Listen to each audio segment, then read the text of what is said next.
Assalamualaikum, salam sejahtera. Kalau menjelang September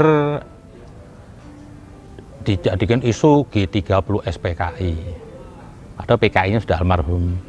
Ini ada lagi sekarang jadwal rutinan. Malah kelihatannya seperti jadi rukun ibadah. Kenapa? Yang gandrungi semua umat Islam. Sebenarnya saya nggak anggap umat Islam lah dia. Saya anggap dia apa? Monaslim lah. Islam Monas. Ini kegiatan 212. Jadi suatu kewajiban sampai harus ngotot semuanya. Berapa orang 212 ini seperti rukun ibadah. Sudah kayak ibadah haji lah. Bahkan kalau lihat semangatnya lebih seru daripada ibadah haji. Pakai ngotot harus terjadi 212. Nah, padahal kita tahu semua 212 ini kendaraan politik bertopeng agama. Mereka juga berkumpul itu juga ada donaturnya. Digerakkan. Dulu dipakai kendaraan oleh Anies jadi gubernur. Akhirnya 212 yang tadi dulu era Ahok sudah tidak bisa menempatkan tempat Monas. Ini ibu kota ini. Monas itu tempat lambang negara, kota. Bukan tempat kumpul-kumpul orang. Itu taman. Itu taman. Nah, semenjak Pak Anies ini hutang budi dengan 212, sepertinya dikasih leluasa ini. Gerakan 212 ini merasa gerombolannya, wah, kita harus buat lagi. Oh, demo pakai berseri, itu bukan aspirasi itu. Itu dibalik itu ada kejahatan. Ingin mendongkel. Mendongkel apa? Kerja pemerintah aja. Cuma bertopeng agama 212. Nah, akhir-akhir ini saya dengar lagi, ini banyak orang nih gara-gara Jokowi jadi goblok kok. Yang dulu intelektual. Rafli Harun, sampai dia bisa berkata apa? Reuni 212 bisa jadi festival Islam terbesar di dunia. Rafli Harun bilang apa? Maka kita punya sarana promosikan negara. Apa yang didapat dari 212? Bagi saya itu apa? Festival badut bersorban. Rombongan teriak-teriak. Nggak ada nilainya. Merasa paling suci. Tuhan dibuat alat politik, takbir-takbir. Apa ini? Saya heran dengan Rafli Harun nih. Kok jadi goblok sekarang? Hilang intelektual Anda. Jujur, kalau saya jadi keluarga Anda, kalau jadi anak atau istri Anda, mungkin saya kabur. Dari cerdas, kok terus menjadi goblok? Hanya karena nggak dapat jabatan ini. Apa jangan-jangan Anda ini sudah makan duit dari orang-orang yang anti Jokowi? Akhirnya memotong lidah Anda. Anda dipaksa goblok, Anda dipaksa tolol. Masa seorang Anda bicara demo jadi festival? Ini dagelan ini. Dagelan bukan dagelan orang cerdas, dagelan orang goblok. Ada lagi juga Dim Syamsuddin mengatakan pemerintahan Jokowi gagal. Kacamata Anda kemana sih? Anda seorang intelektual loh. Ini mayoritas rakyat dunia mengakui kinerja Jokowi. Saya sedih lihat Anda mengatakan pemerintahan Jokowi itu gagal. Loh, yang nggak gagal siapa? SBY?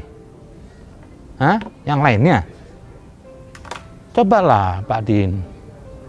Anda keluarlah dari lingkaran-lingkaran yang dulu saya hormatin. Anda tuh seorang intelek yang bagus. Kok akhir-akhir ini saya lihat Anda turun derajatnya. Ada apa sih Pak?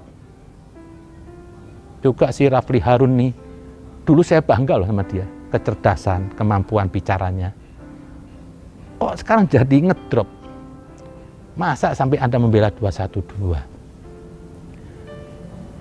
Nggak usah orang pinter-pinter lah. 21 itu gerakan yang tidak menambah manfaat buat negara. Cuma membuat ketakutan. Demo rame-rame. Merasa paling kuat. Nggak perlulah begitu. Hentikanlah. Saya minta nih, kalau Anies juga mengirim 212, ya Anies juga terlibat ingin membuat makar di negeri ini. Karena jujur aja, di kelompok 212 itu pemerannya juga ada yang bau-bau radikal. Juga teman-teman yang di Farid Ogbah. Dia menggerakkan. Mau apa Anda rame-rame kumpul sama orang? Gak ada tuh demo dalam Islam rame-rame membuat ketakutan. Kenapa? Anda memasang kehendak. Anda ada yang bayar di situ. Anda dijadiin kuda. Anda cuma memperkosa agama. Anda yang topeng ulama-ulama. Ulama siapa sih yang Anda ikutin semua? Saya nggak lihat itu ulama kok. Cuma modal peci ini apa sih? Nah, di sini juga Anies. Saya minta lah, Anda jangan bermain-main. Jangan karena kekuasaan apa Anda bermainkan agama. Kalau Anda juga menyetujui 212, saya minta kepada aparatur negara yang memegang kekuatan di sini, yang menjaga keamanan. Jangan sampai lagi, jangan biarkan 212 ini berkembang. Jangan kasih. Karena apa? Itu bisa menjadi benih-benih yang merusak sendi-sendi Pancasila. Kalau dulu PKI, dulu itu yang dituduh katanya komunis tidak bertuhan, itu sudah almarhum. Justru saya mengkhawatirkan sekarang ada sejenis PKI, tapi menggunakan agama. Ya seperti jenis khilafah semua. Ini mengganggu NKRI. Sudah, nggak usah pakai tendeng aling, nggak enak. Ini mengganggu NKRI. PKI partulah, saya bilang. PKI bertopeng agama. Membuat agama, memaksakan agama di sini. Ini negara republik, bukan negara agama. Kalau Anda mau pakai agama, Anda mau memaksakan agama, silakan aja ke Arab aja sana. Anda teriak-teriak agama nggak apa, itu lapangan Anda. Monggo di sana jihad-jihatan. Semua nanti masuk neraka kok. Jihad sama Islam, bunuh-bunuhan sama Islam. Ini agama apa? Saya berharaplah Bapak Jokowi juga ini melalui Panglima yang terbaru nih, Andika, yang punya ketegasan keberanian, semoga apalagi dengan Pak Dudung yang telah menyelesaikan di DKI ini yang tadinya setiap perempatan isinya umbul-umbul kontes sorban, sekarang bisa bersih. Saya jujur terima kasih.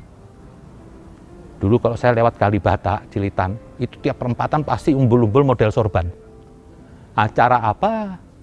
Sampai Pemda DKI itu mau nyabut takut karena bau agama. Tapi dengan sikap Bapak kemarin bisa menyelesaikan. Nah, ini yang di sini dibutuhkan. Pemimpin-pemimpin yang menjaga keamanan negara. Yang punya sifat tegas, lakukan Pak. Mayoritas rakyat mendukung Bapak. Mayoritas rakyat tidak suka dengan gerombolan 212. Yang itu gerakan dibuat. Tentunya ada insentifnya. Mereka tuh bukan atas nama agama. Dari dulu dukung si Fulan, nggak jadi, dukung si Fulan lagi, nggak jadi, dukung ini nggak jadi. Ini agama apa? Kok Anda jadikan Tuhan ini seperti jurkam? Anda memperbudak Tuhan atas nama takbir itu. Ganti-ganti. Besok siapa lagi ada yang bayar, Anda ikut lagi. Inilah di sini kemunafikan. Disinilah Nabi yang mengancam berapa ulama su. Mereka akan menjual agama demi siapa yang bayar. Saya mohon ketegasan Panglima terbaru Andika, Pak Dudung, bersihkan negeri ini seperti dahulu kala yang tidak pernah digaduh isu-isu agama. Negara kita ini sudah beriman, sudah Islam. Baru-baru ini digaduh orang-orang yang merasa ulama. Itu bukan ulama semua. Nggak usah takut. Mau mereka katakan kriminalis ulama, tangkap ulama-ulama yang buat gaduh. Ini kalau di zaman Nabi sudah pada dikisos. Karena emang dari dulu, dari zaman Nabi itu, yang buat gaduh itu ya ulama. Yang bertopeng ulama. Tapi apa? Munafik. Dia dekat sama penguasa. Dia menjual, menciptakan kegaduhan. Dan sampai terjadi banyak hadis-hadis yang palsu. Karena apa? Untuk melegalkan mereka berbuat kriminal. Berdalih jihad, tidak ada jihad itu. Tidak pernah Nabi mendahului kekerasan. Tidak pernah Nabi perang mendahului. Dalam Al-Quran dibilang apa? Barang siapa yang mendahului kekerasan atau sampai membunuh kepada seseorang, yang seseorang itu tidak mengancam, itu bagaikan membunuh seluruh manusia alam. Jadi kalau ada yang keluar-keluar dalih jihad untuk melawan sesuatu, mau dengan cara bunuh, sementara negara ini aman, itu akan terhina. Jihad itu yang sebenarnya bukan melawan orang. Jihad akbar itu apa? Jihad melawan diri sendiri. Karena di diri kita ini banyak kekafiran, banyak pengkhianatan terhadap Tuhan. Jadi nggak perlu Anda sibuk-sibuk ngurusin. Dalam diri Rizik ada kekafiran, dalam diri ulama-ulama itu semua, mau sekalipun Pak Anwar ada kekafiran, termasuk saya. Tidak ada manusia suci. Jadi tidak usah keluar-keluar jihad lawan orang, jihad lawan diri sendiri. Itu aja lah. Jadi jangan dipelajari agama itu yang utuh, yang bersih. Lihat pakai Al-Quran, pelajarin. Tidak ada keluar-keluar jihad. Nabi tidak pernah mendahului peperangan. Sebelum perang aja tuh Nabi masih negosiasi. Diajak dulu diplomasi supaya baik. Terjadi perang tuh Nabi sudah kepepet. Sudah dengan cara apa nggak bisa, saya mau dibunuh. Ya saya mbak senjata. Ini tidak ada apa-apa. Sesama bangsa sendiri, di saat pemerintah Jokowi baik, teriak-teriak jihad. Dulu pemerintahan bukan Jokowi baik, tidak ada yang teriak jihad. Karena di zaman SBY dulu, dibiarkan ini kelompok radikal. HTI, FPI dibiarin.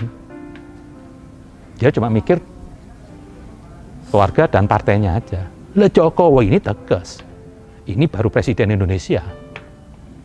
Tidak mentolerir siapapun yang ingin merusak sendi-sendi ini.